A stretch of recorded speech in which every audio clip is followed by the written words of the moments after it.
Okay, so I wake up after staying up way past my bedtime. I basically stayed up till like 6 in the morning because I just was holding out hope that there was going to be something. Nothing happens. I make a video, I schedule it. You've seen it if you haven't already checked it out on the channel. That was posted about an hour ago. And I go to sleep. And then I wake up later on in the day realizing, wow, you know what? There was more information, but it happened a couple hours ago. That's just typical. That's just typical. What up, Dokkaners? Welcome back to Team Rami for another video on Dragon Ball Z Dokkan Battle. We already have some news here. You might have already seen it from Team Dokkaner. This is on his website, Oh My Gotcha. People have already discussed it, but I also wanted to do my part and look it over and give my thoughts on this because I haven't read the whole thing. I read a little bit and then I decided I'd just record it. There's a couple things that I agree with and disagree with, so let's just jump in. Dokkan generally likes to offer characters consistent with the timeline of the story. This is especially visible for the Japanese version, which does not suffer from the lack of global. In fact, after Gohan Ultimate, we naturally had Vegito and Buuhan. Logically, some then hoped for the presence of Kid Buu in the legendary portal of the second part, but this is not the case. I must admit, however, that the choice to exclude Kid Buu does not seem so bad. We'll see. Indeed, there are several reasons which justifies this choice. First, the character suffers too much from the comparison with Buuhan. Releasing Kid Buu 2 weeks after Buuhan would lead to endless debate, making him less strong than Buuhan, and he might be dead in the game. Otherwise, he would reignite the Kid Buu Buuhan thermonuclear war. So, I don't understand what the big deal is. This is typically what happens in Dokkan anyway. When one unit drops, that unit then gets compared to its older contemporaries. The newest Vegito dropped, everybody did showcases on the new Vegito, and naturally the comparison is going to come up. Is this better than the Vegito from the 5-year? Is this better than the older Vegito, the Int one? Same thing with the Gogeta, the 5-year, the 3-year. Comparison is just inevitable in Dokkan. You're collecting units, you're amassing units, you're going to compare. I don't understand why this is a problem. Who the hell cares? The only thing that's actually interesting to consider is that while everyone was led to believe that Kid Buu was possibly more powerful than Buuhan, I think it was Truth that brought it up. Buuhan is more powerful, which is an interesting way to think about it, because technically that could be true, because Buuhan is actually able to hold his own against Vegito. We never saw that with Kid Buu, but anyway, who cares? Like, I don't see why that is a reason for it, but let's move on. There's also another reason related to gameplay. It was necessary to present a character who could highlight the new mechanic introduced in the celebration, the attached special attack, which would have been impossible with Kid Buu. Finally, the strategy allows you to offer the character the exclusive Dokkan Fest he deserves later on. So this is the part where I agree with. Because of the whole partner super attack thing, I did a video with Hydros. Hydros explained how this stuff was in the data, waiting to be unleashed. So the fact that they want to introduce this new mechanic, they're going to be doing so already via a free-to-play unit that they mentioned in the Dokkan Now live stream, where the Super Saiyan Goku, I think when he reaches a certain health threshold, if Hercule is in the team or in the rotation, he will revert from Super Saiyan 3 down to base form and use a Spirit Bomb or something like that. So this whole partner super mechanic is going to be implemented both in the free-to-play space as well as the summonable one, because this is typically how they roll out these new mechanics. So having Kid Buu does interrupt that, but I always thought that they were going to do an LR for Goku and whatever, and then an LR Kid Buu, so one can do the mechanic, the other one can just be there because he's the antithesis to the other LR. So I'm disappointed that we're not getting an LR Kid Buu, although I understand giving him a Dokkan Fest is great, and that would be cool. We have TURs for Kid Buu, we don't have an LR for Kid Buu. Kind of thought we'd get one. But that is a good reasoning. This second part is a good reasoning. I think the first part is just stupid. I don't think that is a justifiable reason for not having one, but this is not attacking Team Dokkaner. He's just giving his thoughts to rationalize why this is in fact not a thing. So I just don't personally feel that is a good enough reason, but again, it's just his opinion. He's trying to justify why this is. Kind of along the same lines as how myself and Garesh were trying to justify and rationalize why certain characters were on categories and certain characters were not in our video 2 days ago. So now, let's move on. The Prince to the rescue. If you've been following the news on Twitter, you might have caught a glimpse of what could be the next LR. Undoubtedly aware of the expectation of the community vis-a-vis Kid Buu, Dokkan will offer in return a card that illustrates one of the most striking moments of the arc, Vegeta confessing his admiration for Goku during the final fight.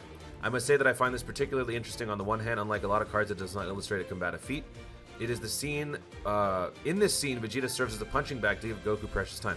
This was a really powerful scene for me. I've mentioned this before. This is one of my favorite scenes just because it was so groundbreaking and earth-shattering. And yeah, as the tension escalated and Goku's trying to recover his health, Vegeta was basically fighting for his life. It was a really powerful, tense moment.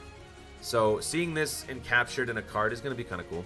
In this scene, Vegeta serves a punching bag. Vegeta's confession, his determination, and his courage, however, make the moment more memorable. On the other hand, it is not a switch card, it seems to me. So, according to what he's saying, this is not an exchange mechanic. But Goku visually present in the background of the LR awakening of the card will be a part of the game through two mechanics. An active skill, which seems to be his buff, and of course the attached special attack. So, let me just finish this. To launch the latter, you will have to play this Vegeta along with the card whose name includes Goku. Oh. To be able to execute a joint attack with two characters, it will therefore work with the LR Goku Vegeta from part 1. Okay. Alright, so the whole exchange mechanic is not what this is about. This is about partner super attacks. So you bring in another Vegeta or someone compatible to fit with the Vegeta or as the Vegeta, and then that would work with this new LR to trigger that whole thing. What would be interesting is if the Vegeta portion serves as a tank who's just like impenetrable and doesn't get you killed, and then you switch from defense to offense when the active skill or the partner mechanic kicks in. That might be fun. I don't really want to speculate too much. I just want to see what happens. So right now it's about 1 o'clock my time. By the time you see this, it'll probably be 1:30 or 2 o'clock my time, which is whenever it is for you. They're probably going to give us more information in the next day. So I'm again going to be very vigilant on what's to come during refresh after that. So as soon as we get more information, I will make another video. Right now, I'm literally just reading through and speculating on the speculation, but this is Team Dokkan, so it's really not speculation. But we're going to continue. We're almost done. What about the content? For the content, I waited a bit before deciding. I did not pretend to write this as a mistake on the part of Bandai Akatsuki. This would require knowing if the celebration will be financially profitable. However, for the players and their satisfaction, it is frankly not terrible. There are a number of mistakes in my opinion here. The first is that they obviously spent time improving the Global vs. JP collaborative campaign system. There are a whole bunch of new features, whether in terms of the interface or the code, to better take into account the participation of players and offer a real-time in-game status. For me, it was really not the priority. The time spent on it could have been used for content, and that's a shame. True. There was basically nothing. The other point is communication. Clearly the effort has been too put on social campaigns finally, and even if I can understand that the element of surprise is an integral part of Dokkan's communication, it reached its limits here, especially when the content ran out. We can talk about the current pandemic, but I do not believe that this is the central reason. I think it's part of it. I think that it's part of it because companies are starting to catch up to where they've essentially burned out their back catalog of reserves. I'd like to think that's part of it, just, you know, to give these guys the benefit of the doubt, but it may not necessarily be all of it. And finally, notably, Part 2 should bring the Extreme Super Battle Roads finally. So Global is going to be getting Extreme Super Battle Road. This is the main thing that I think a lot of people are going to be super excited about. The awakenings of the free-to-play maps, which will benefit the new mechanics, as well as the ZLR campaign. Oh yeah, the EZA for the Mr. Satan. We should also find a new global campaign with this one character. With this time one character, Goku or Vegeta, to win. So if we win, if Global wins, we get Goku. If Global loses, we get Vegeta. Dude, I want to lose then. If it's a loss earning Vegeta, I take Vegeta. The rest is very classic with the continuation of the story event and the never-ending story. There should also be a ZTUR, but at this point, I cannot confirm anything. I'm going to go out on a limb and say that the EZA is going to be for the Int Kid Buu. I'm going to call it Int Kid Buu. I've mentioned this in previous videos. In terms of dates, we should have the portal around September 15th or 16th, and the start of the second part from 14-15. There will obviously be a download data by then. So once again, once we get some data download information, once things start circulating on Twitter from the data miners, I will drop some videos for you guys to let you know what's going on. But this is pretty much what's happening right now. Extreme Super Battle Road is coming. We know that the LR is basically going to be Goku Vegeta. There is no Kid Buu. And also, I think I saw on Twitter something about Majin Vegeta. I'm trying to find the post on it. But according to Team Dokkan, Majin Vegeta is also going to be getting... I also saw a question passed around. I don't know from whom. Many notifications. On a possible rework of the Majin Vegeta LR spec. Yes, it is planned. So Majin Vegeta will be getting his attack revamped in the same light that the LR Gohan was, the Walker Gohan, and the Royal Blue Vegeta. So that is also a nice new update that they're going to be providing. I never used the unit, honestly. I only started, I think I got my first Majin Vegeta during the 5-year, and I haven't really used the unit yet. So this is probably going to be my first real experience using the unit with his new super attack, so that's going to be nice. So that is pretty much it for this news update.